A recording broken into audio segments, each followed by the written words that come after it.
नमस्कार। पुण्य श्लोक 11 शो में हमने देखा कि देवी अहिल्या दुष्यंत के साथ में होती है और दुष्यंत पूछता है, देवी अहिल्या क्या आपने जो भी औषधि आपको दी गई थी आपने सारी राजवैद्य जी को दे दी थी? वो कहती हाँ। क्यों? वो कहते हैं फिर उसमें से कुछ भी नहीं लगा उनके हाथ में। ऐसा जो गलत हो।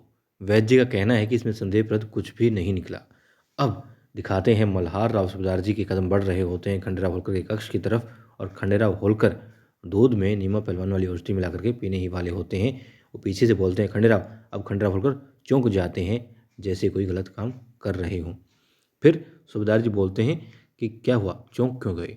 तो कहते नहीं बस ऐसे ही, क्योंकि आप मेरे कक्ष में इस वक्त आया नहीं करते ना, मुझे बुला लेते कोई काम था तो कहते नहीं, मजबूरी थी कि तुम्हारे कक्ष में आना पड़ा, बात ही इतनी ज़रूरी है।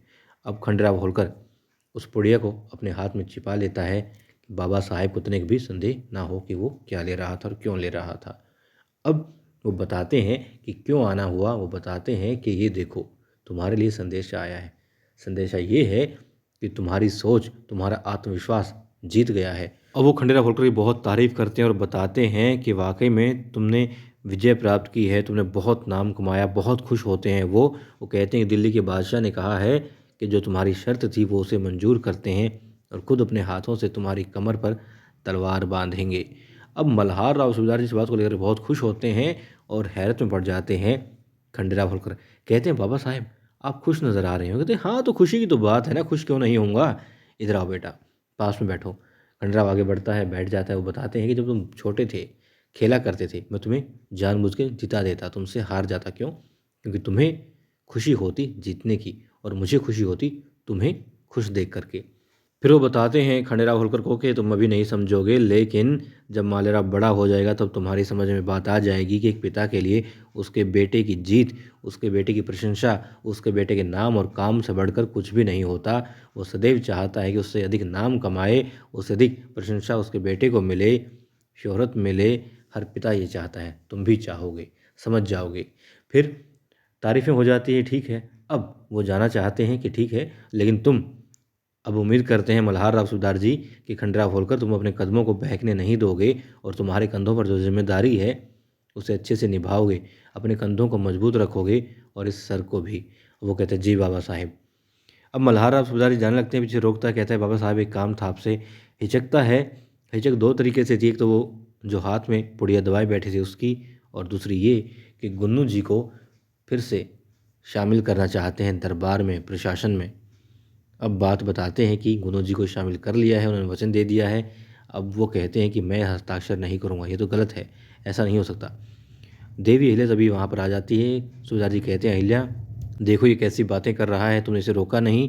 वो कहते हैं बाबा साहेब मैं आपकी बात से सहमत हूँ और उस वक्त मैं वहाँ पर थी। अब खंडेराव होलकर कहते हैं अच्छा इनकी बात से सहमत है, मतलब खंडेराव होलकर जो कह रहा है गलत है।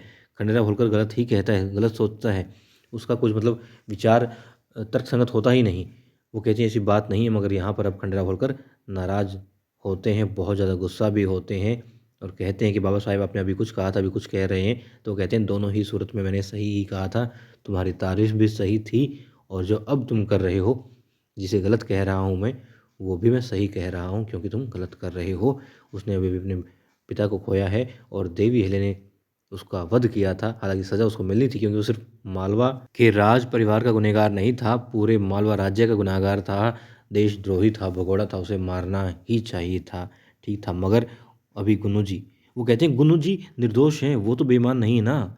वो खुद अपने बाबा को गलत मानते हैं। वो कहते हैं मानता होगा, लेकिन प्रतिशोध की अग्नि उसके दिल में, दिमाग में भड़क रही होगी, वो भी बदला लेने की सूरत में होगा। तुम गलत कर रहे हो। फिर खंडेराव होलकर स्थिति देख करके कहते हैं मल्हार राव सूबेदार जी की ठीक है, लेकिन आज से इसी पल से तुम्हारे अच्छे के बुरे के तुम खुद जिम्मेदार होगे। तुम्हारा नाम होगा या अपयश होगा, तुम खुद जिम्मेदार होगे। वो कहते हैं जी मंजूर है। अब वहाँ से वो चला जाता है और कहाँ जाते हैं खंडेराव होलकर? वो जाते हैं सीधे गुन्नू जी के पास और देवी अहिल्या, मल्हार राव सूबेदार जी चिंतित होते हैं उनको लेकर के। अब गुन्नू जी के पास जाते हैं। एक सैनिक आता है, कहता है गुन्नू जी छोटे सूबेदार जी आपसे मिलने आए हैं।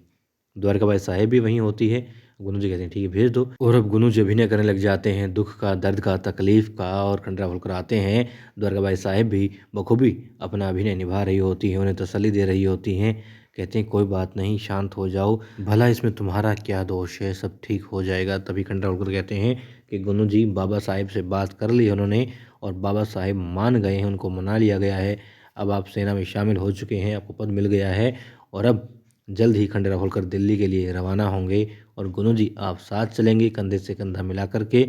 अब गुनू जी कहते हैं कि हाँ खंडेराव, अब देखना बाबा साहेब यानी कि धना सरदार की तरह गद्दार नहीं बल्कि शहीद होऊंगा और तुम्हारे ऊपर उठने वाला कोई भी वार होगा उसे अपने सीने पर लूँगा।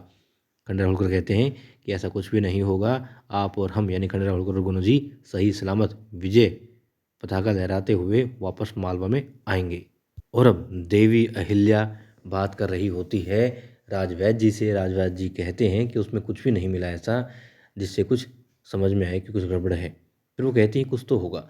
फिर पूछती हैं उन पहलवानों से जिनको दुष्यंत ने शामिल किया है नीमा पहलवान से सीखने के लिए, या यूं कहें कि कुश्ती सीखने के बहाने नीमा पर नज़र रखने के लिए। वो बताते हैं संदेह वाली कोई बात नहीं, मगर हाँ वो कुछ मिला करके देता है।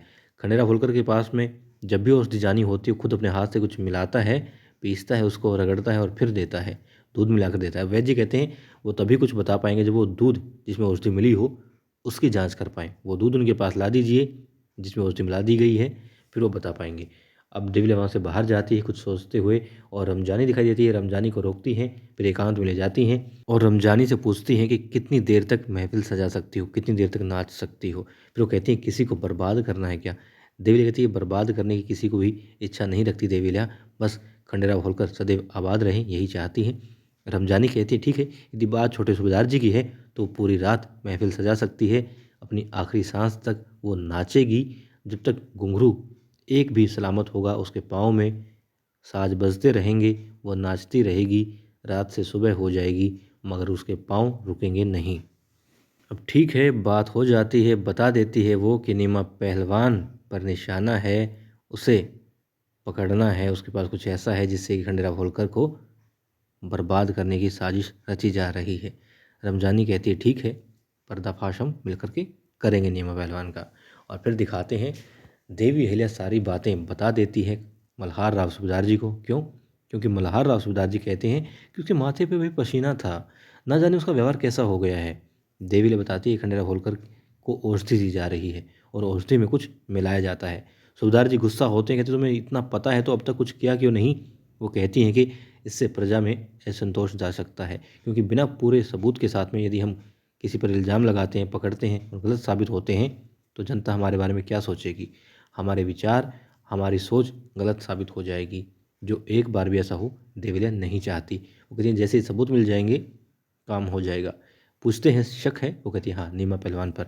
ठीक है, योजना बता देती है पूरी और सूबेदार जी कहते हैं कि कानून में रहकर या कानून से बाहर जाकर जो करना हो करो, तुम साम दाम दंड भेद मतलब जो भी तरीका अपनाना चाहो, जो भी करना चाहो कर सकती हो, इस काम के लिए तुम आज़ाद हो, कानून बाधा नहीं बनेगा।